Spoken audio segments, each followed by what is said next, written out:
రంగారెడ్డి కోర్టులో న్యాయవాదిగా విధులు నిర్వహిస్తున్న మహమ్మద్ కాదీర్ హత్యను తీవ్రంగా ఖండిస్తున్నామని సిద్దిపేట జిల్లా బార్ అసోసియేషన్ అధ్యక్షుడు సిహెచ్ జనార్దన్ రెడ్డి, ప్రధాన కార్యదర్శి రమేష్ తెలిపారు. న్యాయవాదులకు భద్రత కల్పించేందుకు కేంద్ర రాష్ట్ర ప్రభుత్వాలు వెంటనే అడ్వకేట్ ప్రొటెక్షన్ యాక్ట్ తీసుకురావాలని వారు డిమాండ్ చేశారు.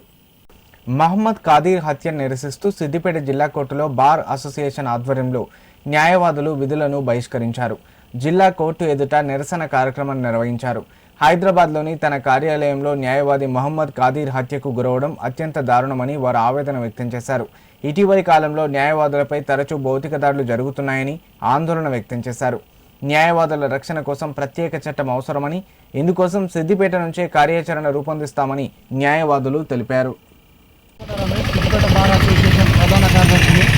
ఏదైతే 14 తారీఖున రంగారెడ్డి బార్ అసోసియేషన్కి సంబంధించిన న్యాయవాది కాదీర్ హత్య చాలా దుర్మార్గమైన చర్య. రాష్ట్రంలో గత 15-20 రోజులుగా ఇద్దరు న్యాయవాదుల్ని హత్య చేయబడ్డారు. సిద్దిపేట బార్ అసోసియేషన్కి సంబంధించిన న్యాయవాది పైన దాడి జరిగింది. ఈ విధంగా రాష్ట్రంలో న్యాయవాదులపైన దాడుల పరంపర కొనసాగుతుంది. కానీ ఈ దాడుల పరంపర కొనసాగినా కూడా ప్రభుత్వం ఎటువంటి చర్య లేదు, ఎటువంటి ఆలోచన లేదు. అనేక వర్గాలకు సంబంధించి రక్షణ చట్టాలు చేసింది.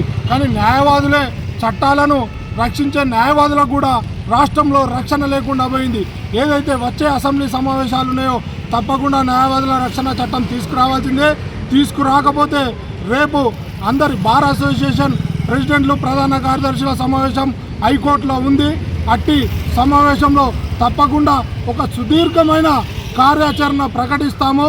వచ్చే అసెంబ్లీ సమావేశాల్లో న్యాయవాదుల రక్షణ చట్టం తీసుకురాకపోతే న్యాయవాద వ్యవస్థ, న్యాయవాదులు అంటే ఏందో ఈ ప్రభుత్వానికి తప్పకుండా చూపిస్తామని మేము హెచ్చరిస్తూ, ఈ విధంగా దాడులు చేసిన వ్యక్తుల్ని వెంటనే వారిని కఠినంగా శిక్షించాలని కూడా సిద్దిపేట బార్ అసోసియేషన్ పక్షాన కోరుతున్నాం. బార్ అసోసియేషన్ అన్ని బార్ అసోసియేషన్ అడ్వకేట్స్ మహమ్మద్ కాదీర్ ఏదైతే రంగారెడ్డి జిల్లా బార్ అసోసియేషన్ సభ్యునిగా అడ్వకేట్గా ప్రాక్టీస్ చేస్తున్నటువంటి వ్యక్తిపై ఒక దుర్మార్గమైనటువంటి అటాక్ చేసి తనను హత్య చేయడం జరిగింది. హత్యకు నిరసనగా ఈనాడు రాష్ట్ర వ్యాప్తంగా మేమంతా కూడా ఈ నిరసన తెలియజేస్తూ ఈ కార్యక్రమాన్ని నిర్వహిస్తూ ఉన్నాం. ముఖ్యంగా ఈరోజు ప్రధానంగా న్యాయవాదుల మీద ఎందుకు దాడులు జరుగుతూ ఉన్నాయి, ఇంతకంటే ఎక్కువ దుర్మార్గమైనటువంటి చర్యలు చేస్తున్న రాజకీయ నాయకుల మీద ఎందుకు దాడులు జరగడం లేదు? వేలాది ఎకరాలు, లక్షలాది ఎకరాలు, వేలాది కోట్లు, లక్షలాది కోట్లు తిట్టున్నటువంటి రాజకీయ నాయకుల మీద దాడులు లేవు. కారణం ఏంటంటే ఆ రాజకీయ నాయకులకు పోలీసుల రక్షణ ఉంది, న్యాయవాదులకు పోలీసుల రక్షణ లేదు, న్యాయవాదికి ఎలాంటి సామాజిక రక్షణ లేదు. కాబట్టి ప్రతి వాడు వచ్చి న్యాయవాది మీద ఒక మాకున్నటువంటి బలహీనత మీద దాడి చేస్తూ పెద్దలంతా కూడా ఈరోజు ఆలోచించవలసిన అవసరం ఉన్నది. ఈ చట్టసభలు మన గురించి పట్టించుకునే పరిస్థితులు లేవు. వాళ్ళు పట్టించుకునే పరిస్థితి లేదు, పట్టించుకోరు. మనం వాళ్ళకు కనువిప్పి కలిగించి ప్రభుత్వాన్ని కదిలిస్తే తప్ప, వాళ్ళని ఎద్దును పడిచినట్టు ముళ్ళుగర్రతో పొడిస్తే తప్ప ఈ సమస్య పరిష్కారమయ్యే పరిస్థితి లేదని చెప్పి ఈ సందర్భంగా నేను తెలియజేస్తూ